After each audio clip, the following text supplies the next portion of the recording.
Di Timur Tengah, agak panjang ceritanya ini. Di Timur Tengah setelah ambruknya khilafah tahun 24, khilafah Ottoman, terus Zainal Abu Bakar sampai tahun 24, khilafah itu bubar.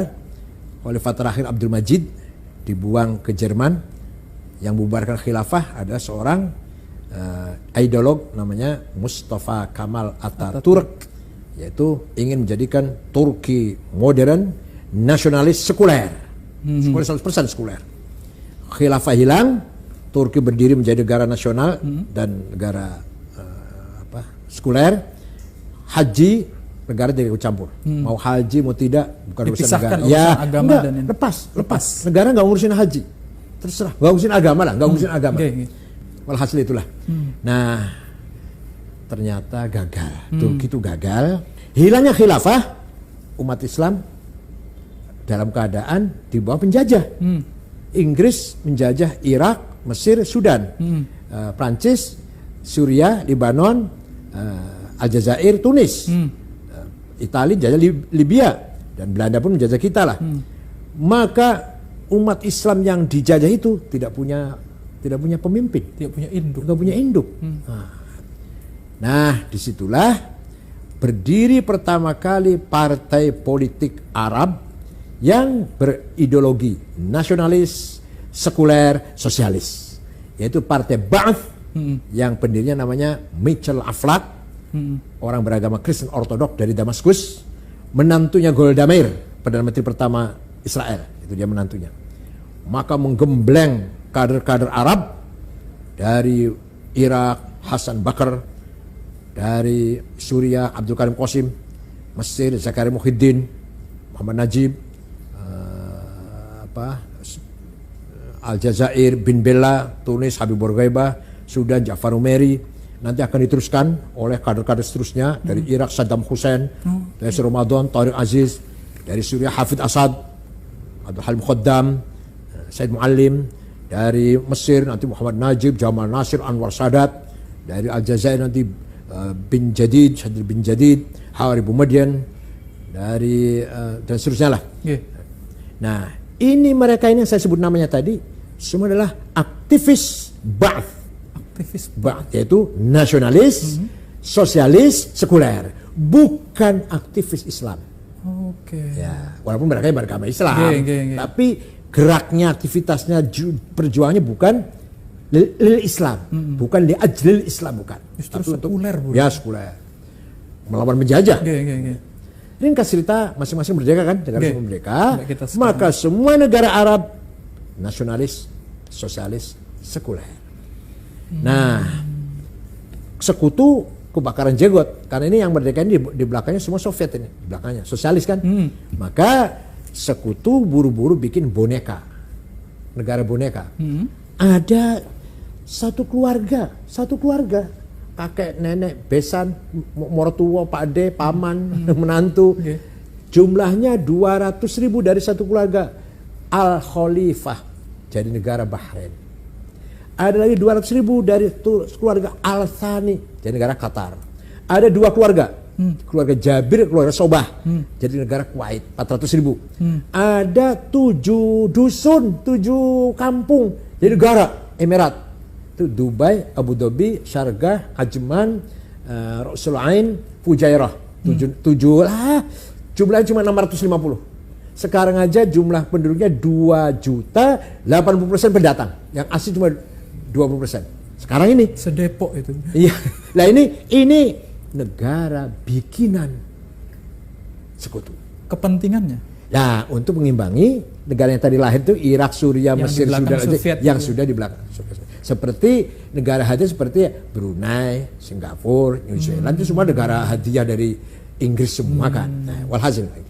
Setelah demikian berjalan, baru umat Islam sadar, ingin geraklah. Nah, pertama kali orang pejuang ingin membangkitkan umat Islam dengan semangat li ajl Islam adalah Syekh Hasan Al-Banna. Nah, mendirikan partai politik Islam namanya Ikhwanul Muslimin. Muslimin. Tahun 30, tahun 35, 36 lah. Dengan niat agar terutama pemuda-pemuda masa depan nih punya semangat Islam gitu loh. Jangan sekuler, jangan sekuler. Nasionalis boleh tapi jangan sekuler. Dan beliau moderat. Ya. Pegangannya Ibnu Katsir. Seperti NU lah, seperti kita kiai-kiai NU pegangan rujukan kitabnya. Kitabnya. Tahun 42 ada pemuda aktivis Ikhwan membunuh Perdana Menteri Mesir. Di Mesir. Namanya An-Najrasi. Waktu itu masih Raja Farouk, masih di bawah Inggris. Waktu itu Hasan Banna nangis. Kamu itu bukan bunuh Najrasi, bunuh saya. Kamu itu bunuh gerakan, bunuh saya. Betul. 1,5 tahun kemudian Hasan Banna dibunuh. Nah, ini penggantinya. Ya, makanya hati-hati kalau ada ormas itu penggantinya harus partai politik atau ormas harus betul cari penggantinya yang benar. Penggantinya Said Qutb. Said Qutb bukan Al-Azhar, bukan ulama lah, bukan, tapi jurnalis dari Cairo University. Dengan adiknya juga namanya Muhammad Qutb. Nah, beliau pegang mursyid am atau ketua umum lah, kalau kita ketua umum Ikhwan Muslimun. Beliau menulis buku namanya Ma'alim Fit Thoriq, tanda-tanda jalan yang benar. Kalau mau terjemahan literarnya begitu. Yang penting isinya beliau memang orang cerdas sih. Isinya beliau begini. Yang namanya jahiliyah itu bukan fenomena sosial primitif, miskin, buta huruf, terbelakang. Kan semua ulama mengatakan jahil seperti itu. Semua ulama, semua tafsir mengatakan jahil itu ya primitif itu. Kalau Said Qutb tidak. Jahiliyah itu sistem politik, sistem negara yang bukan Islam namanya jahiliyah. Jadi pokoknya bukan Islam itu jahiliyah. Isinya apa isinya? Komunis, kapitalis, sosialis, nasionalis. Ini nasionalis itu jahiliyah ini. Nah, embrionya dari situ nih. Jadi disitulah kemudian lahir Ikhwan yang radikal. Tahun 65 ketika Presiden Jamal Nasir, Ikhwan akan melawan kudeta Jamal Nasir. Gagal, bahkan 6 ulama digantung oleh Jamal Nasir, Said Qutb termasuk, Asmawi, Zaki Muhandis, Hasan Hudaybi digantung di Medan Tahrir, di Tahrir Square, ditonton oleh rakyat, ulama digantung itu oleh Jamal Nasir. Nah, Ikhwan jadi partai yang dilarang. Tapi setelah dilarang bubarnya Ikhwan, tidak bubar ide. Lahir yang lebih radikal dari Ikhwan. Namanya Jama'atut Takfir wal Hijrah. Pendirinya namanya Syukri Ahmad Mustafa tahun 69. Tadi kejadian tahun 65. 69 lahir yang lebih radikal. Semua orang kafir kecuali mereka yang enggak kafir. Syekhul Azhar kafir. Syekhul Azhar itu kafir. Ulama tarekat, hufadzul Quran semua kafir semua. Kalau tidak sejalan dengan mereka. Nah, itulah pertama kali mereka membunuh Menteri Agama, Menteri Auqafnya, namanya Syekh Husain Al-Dhahabi, yang punya karangan At-Tafsir wal Mufassirun, itu dibunuh. Kedua, membunuh wartawan senior koran Al-Ahram, namanya Yusuf Sibai. Yang ketiga puncaknya tanggal 3 Oktober 1981 membunuh Presiden Muhammad Anwar Sadat. Oleh Husni Mubarak mereka hantam, ternyata tidak bisa habis. Sampai sekarang ada masih di Gurun Sinai, yang nanti itu mereka cikal bakal terus sedunia ini.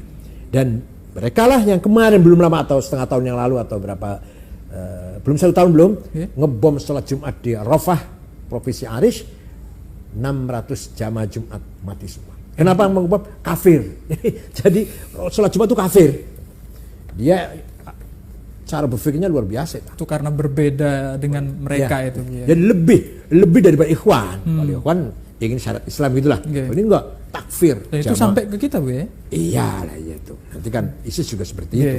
Tapi kalau ini murni dari dalam, kalau ISIS bikinan dari luar.